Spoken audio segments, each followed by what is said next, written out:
ہمارا ذہن اس کی ساتھ ساتھ چل رہا ہو، ہمارا دل اس کی ان ساری چیزوں کی گواہی دے رہا ہو۔ یہ باطن ظاہری اور باطنی آداب ہیں۔ اس کے حوالے سے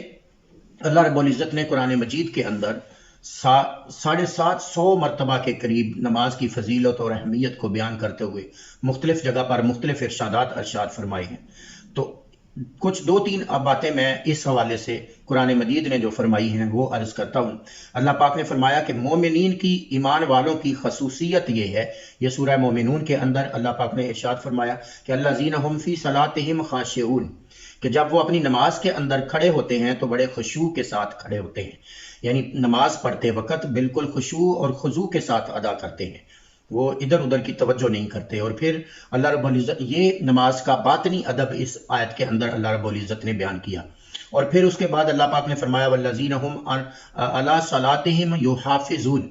یہ بھی سورہ مومنون کی آیت ہے کہ وہ لوگ جو اللہ کی بارگاہ میں جب کھڑے ہوتے ہیں تو وہ اپنی نمازوں کی حفاظت کرتے ہیں۔ حفاظت کا مطلب کیا ہے کہ وہ نماز کو ظاہری اور باطنی آداب کے ساتھ ادا کرتے ہیں، اور کبھی یہ نہیں ہوتا کہ کوئی نماز پڑھ لی اور کوئی چھوڑ دی، بلکہ محافظت کے ساتھ اور پابندی کے ساتھ اور ہر روز ہر وقت کے ساتھ اس کو ادا کرتے ہیں، اس کے اندر لاپرواہی نہیں کرتے۔ اور ہماری حالت بالکل ایسے ہی ہے، جو اول تو نماز کی طرف ہمارا کوئی دھیان ہی نہیں ہے، اور اگر ہے تو ہم اپنی نمازوں کے اندر بالکل بہت زیادہ لاپرواہی کرتے ہیں۔ اور آگے اللہ پاک نے فرمایا دوسری جگہ پہ سورہ معارج کے اندر فرمایا کہ الذین هم عن صلاتہم دائمون، وہ جو مومن ہیں، ایمان والے ہیں، وہ نماز کو دائماً یعنی ہمیشہ ادا کرتے ہیں۔ ہمیشہ ادا کرنے کا مطلب کیا ہے؟ ذرا اس پر بھی توجہ کریں۔ تو ہمیشہ ادا کرنے کا مطلب یہ ہے کہ ایک تو وہ پنجگانہ نماز ادا کرتے ہیں، تو ہمیشہ تو بندہ نماز کے اندر کھڑا نہیں رہتا، تو ہمیشہ نماز ادا کرنے کا مطلب یہ ہے کہ جس طرح وہ میرا بندہ، اللہ پاک فرما رہا ہے کہ جب وہ میرے جو بندے ہیں، جس طرح وہ میری بارگاہ میں آ کے کھڑے ہوتے ہیں اور مسجد کے اندر آ کر میرے سامنے کھڑے ہوتے ہیں، اور جس طرح ان کا سیرت اور کردار اور توجہ اور دھیان اس وقت اللہ رب العزت کی طرف مکمل متوجہ ہوتا ہے، وہ بالکل جب نماز سے فارغ ہو کر معاشرے کے اندر جاتے ہیں، اپنے کام کاج کرتے ہیں، روزی کماتے ہیں، لوگوں سے ملتے ہیں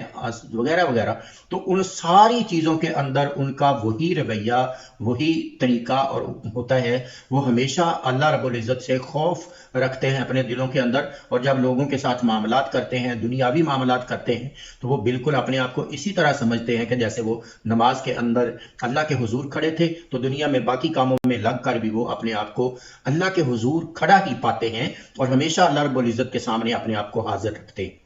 تو یعنی ان کے سیرت و کردار میں سے اللہ رب العزت کا خوف اور اللہ رب العزت کے حضور جواب دہی کا جو منظر ہے وہ نظر آتا ہے۔ اور پھر اللہ پاک نے فرمایا،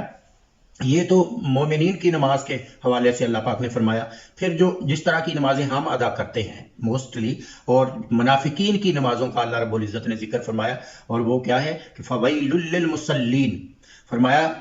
تباہی اور خرابی ہے ان نمازیوں کے لیے، الذین هم عن صلاتہم ساہون، جو اپنی نمازوں کو بھول جاتے ہیں، یعنی کوئی ادا کر دی کوئی نہ پڑھی، کوئی پڑھ لی کوئی نہ پڑھی، کوئی اچھے طریقے سے پڑھ لی کوئی بھاگم بھاگ کر لی۔ تو نمازوں کے اندر توجہ نہ دینا اور دھیان سے ادا نہ کرنا، یہ منافقین کی علامت اللہ رب العزت نے بیان فرمائی ہے۔ اور آگے فرمایا کہ انہی کی صفات کو بیان کرتے ہوئے نماز کے حوالے سے اللہ رب العزت نے بیان فرمایا کہ وَإِذَا قَامُوا إِلَى الصَّلَاةِ قَامُوا كُسَالَىٰ،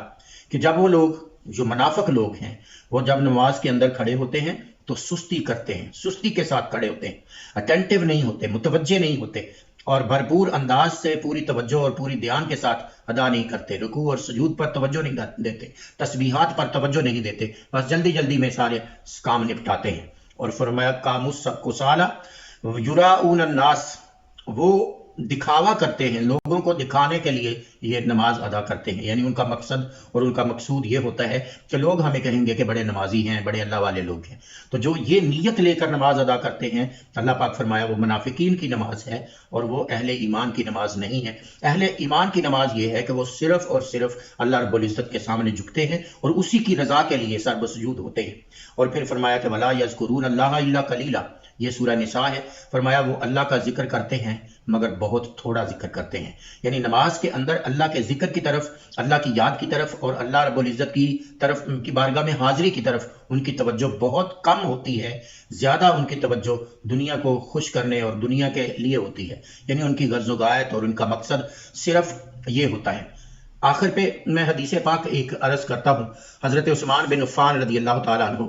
ارشاد فرماتے ہیں کہ رسول پاک صلی اللہ علیہ وسلم نے فرمایا، جس نے میرے اس طریقے سے وضو کیا پھر اس طرح 2 رکعت نماز پڑھی کہ اس میں اپنے دنیاوی کاموں کے منصوبے بنائے اور نہ ان میں سوچ و بچار کی،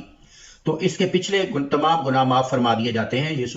صحیح بخاری شریف کی حدیث پاک ہے۔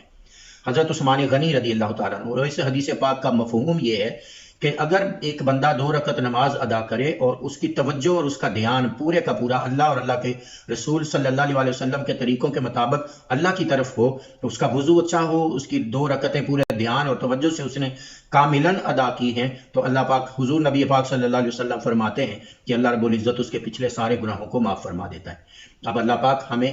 ظاہری اور باطنی آداب کے ساتھ نماز کو کما حق کو ادا کرنے کی توفیق عطا فرمائے۔ والسلام علیکم ورحمۃ اللہ وبرکاتہ۔